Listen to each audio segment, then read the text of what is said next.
అదేవిధంగా నిన్నమన్న సొంత రాష్ట్రంలో కానీ పక్క రాష్ట్రంలో కానీ నీటి వివాదాలకు సంబంధించి పదే పదే చర్చలు జరుగుతున్నాయి.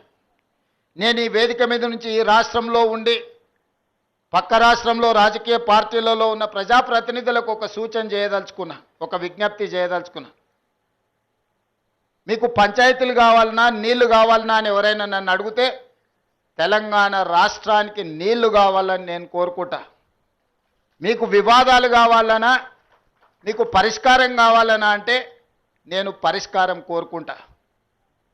నీళ్ల వివాదం ముసుగులో రాజకీయ ప్రయోజనం పొందాలి అని మా ప్రభుత్వం మా పార్టీ భావించడం లేదు. రెండు రాష్ట్రాల మధ్యలో ఉండే సమస్యల్ని శాశ్వతంగా పరిష్కరించాలి అని తెలంగాణ ప్రత్యేక రాష్ట్రాన్ని శ్రీమతి సోనియా గాంధీ గారు కాంగ్రెస్ పార్టీ ఇచ్చింది. కాబట్టి నీళ్ల విషయంలో వివాదాలు, నీళ్ల విషయంలో రాజకీయ లబ్ధి కోసం ఆలోచన చేయొద్దు. రాజకీయాలకు అతీతంగా మనం ఈరోజు ఆలోచన చేసుకొని పరిష్కరించుకోవాలి. ఈ పరిష్కారాలకు చర్చలు ఒక్కటే పరిష్కారము. న్యాయస్థానాల దగ్గరనో ఇతరుల దగ్గర పోయి పంచాయతీ తెంచుకునే కంటే మనమే కూర్చొని మన సమస్యల్ని సామరస్యపూర్వకంగా పరిష్కరించుకోవాలనేదే మా విధానము.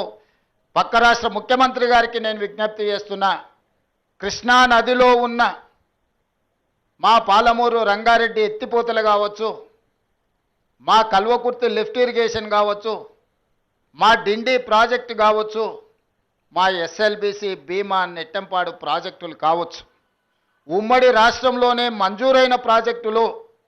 వీటి అనుమతులకు మీరు అడ్డంకి పెట్టకండి. వీటి అనుమతులకు మాకు సహకరించండి.